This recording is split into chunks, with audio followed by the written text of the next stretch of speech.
Begumpet airport నుంచి బెంగళూరు బయలుదేరారు YCP అధినేత జగన్. వైసీపీ అధినేత జగన్ నాంపల్లి కోర్టులో హాజరై లోటస్ పాండ్ నివాసానికి వెళ్లారు. అక్కడి నుంచి ఆయన బేగంపేట ఎయిర్పోర్ట్కు వెళ్లారు. ఎయిర్పోర్ట్ నుంచి ఆయన బెంగళూరు ప్రయాణమయ్యారు. వైసీపీ అధినేత జగన్ సిబిఐ ప్రత్యేక కోర్టుకు హాజరయ్యారు. విదేశీ టూర్ అనంతరం న్యాయమూర్తి ఎదుట అటెండెన్స్ ఇవ్వడానికి వచ్చారు. కోర్టు హాల్లో జగన్ 5 నిమిషాలు కూర్చున్నారు. దీంతో కోర్టుకు హాజరైనట్టు న్యాయవాదులు రికార్డు చేశారు. అనంతరం జగన్ బయటకు వచ్చారు. ప్రాసెస్ అంతా పూర్తి కావడానికి దాదాపు అరగంట పట్టింది. ఈ అటెండెన్స్ కేవలం foreign tour return petition close చేసేందుకే అని జగన్ లాయర్లు స్పష్టం చేశారు. అంతకుముందు విజయవాడ గన్నవరం ఎయిర్పోర్ట్ నుంచి బేగంపేట ఎయిర్పోర్ట్కు వచ్చి అక్కడి నుంచి నాంపల్లిలోని కోర్టుకు చేరుకున్నారు. ఈ క్రమంలో అభిమానులు పెద్ద ఎత్తున బేగంపేటకు చేరుకున్నారు. జెండాలు ప్లకార్డులతో వచ్చారు. వారందరికీ జగన్ అభివాదం చేశారు. బేగంపేట ఎయిర్పోర్ట్ దగ్గర చాలాసేపు హడావుడి వాతావరణం కనిపించింది. అభిమానులు జగన్కు స్వాగతం పలికారు. దారి వెంట కదులుతూ నినాదాలతో హోరెత్తించారు. ర్యాలీగా నాంపల్లి కోర్టుకు చేరుకున్నారు. జగన్ రాక నేపథ్యంలో నాంపల్లి కోర్టు దగ్గర పోలీసులు భారీగా భద్రత ఏర్పాటు చేశారు. కోర్టుకు వచ్చే 2 మార్గాలను అధీనంలోకి తీసుకుని న్యాయవాదులకు మాత్రమే లోపలికి అనుమతించారు. జగన్ కాన్వాయ్ కోర్టుకు చేరుకున్న క్రమంలోనూ పెద్ద ఎత్తున నినాదాలు వినిపించాయి. కోర్టు దగ్గరికి వైసీపీ ముఖ్య నేతలు కూడా వచ్చారు. కోర్టులో ప్రక్రియ ముగిసిన అనంతరం వైఎస్ జగన్ నేరుగా లోటస్ పాండ్కు వచ్చారు. అక్కడ కూడా అభిమానులు పెద్ద ఎత్తున తరలి వచ్చారు. వెల్కమ్ ఫ్లెక్సీలు పెట్టారు.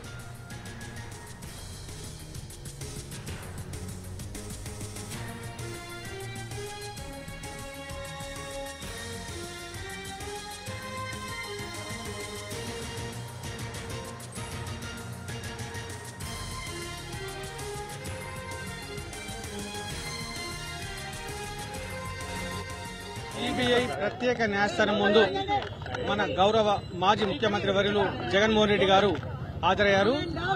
వారు ఇంతకుముందు విదేశీ ప్రయాణం గురించి అప్లికేషన్ పెట్టుకున్నప్పుడు వారు తిరిగి వచ్చిన తర్వాత ఇక్కడ హాజరు కావాలని చెప్పి కోర్టు ఆర్డర్ ఉన్నది కాబట్టి ఆ కోర్టు ఆర్డర్ ను గౌరవించి వారు ఈ రోజు కోర్టులోకి వచ్చి ఈ రోజు హాజరు కావడం జరిగింది. ఓకే, ఎన్ని నిమిషాల ప్రక్రియ అనేది జరిగింది లోపల? దాదాపు ప్రక్రియ అనేది 2-3 నిమిషాలు అయిపోద్దండి. ఓన్లీ ప్రెజెన్స్ రికార్డ్ చేసుకున్నారు. రికార్డ్ చేసుకున్న తర్వాత అప్లికేషన్ క్లోజ్ చేయడం జరిగింది. మళ్ళీ జగన్ కోర్టుకు రావాల్సిన అవసరం లేదా?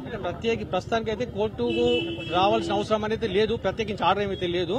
మళ్ళీ కేసు ఉన్నది కాబట్టి కోర్టు ఉత్తర్వుల ప్రకారం వారు దాన్ని అనుసరిస్తారు. ఈ రోజు పిటిషన్ క్లోజ్ అయింది. ఈ రోజు ఏంటంటే మన పాస్పోర్ట్ అప్లికేషన్ ప్రకారము పాస్పోర్ట్ తీసుకున్నారు కాబట్టి విదేశాలకు వెళ్లారు కాబట్టి తిరిగి వచ్చిన తర్వాత ఇక్కడ కోర్టులో హాజరు కమ్మన్నారు కాబట్టి ఆ కోర్టు ఆర్డర్ గౌరవించి వారు ఈ రోజు హాజరు కావడం జరిగింది. ఏమన్నా కోర్టు ఏమన్నా మాట్లాడిందా? కోర్టు ఏమన్నా మాట్లాడిందా? ఏం మాట్లాడలేదు. వారి యొక్క ప్రెజెన్స్ రికార్డ్ చేయడం జరిగింది అంతే. కోర్టుకి ఏమన్నా జగన్ అభ్యర్థన అంటే కూడా ఏం లేదు. జస్ట్ ఓన్లీ ప్రెజెన్స్ రికార్డ్ చేయడం జరిగింది. ఈ రోజు ఓన్లీ అపిరెన్స్ మాత్రం ఉన్నది కాబట్టి ఆ అపిరెన్స్ ను వారు రికార్డ్ చేసుకుని పిటిషన్ క్లోజ్ చేయడం జరిగింది. ఓకే, అంతే. ఓన్లీ విదేశీ పిటిషన్ పైన వెళ్లారు కాబట్టి వచ్చిన తర్వాత కోర్టులో వచ్చి ఫిజికల్ గా అపీర్ చేయమన్నారు కాబట్టి వారు రేపటి వరకు టైం ఇచ్చారు. ఆ కోర్టు యొక్క వారి యొక్క ఆర్డర్ ను గౌరవించి వారు ఈ రోజు వచ్చి జగన్మోహన్ రెడ్డి గారు ఇక్కడ హాజరు కావడం జరిగింది.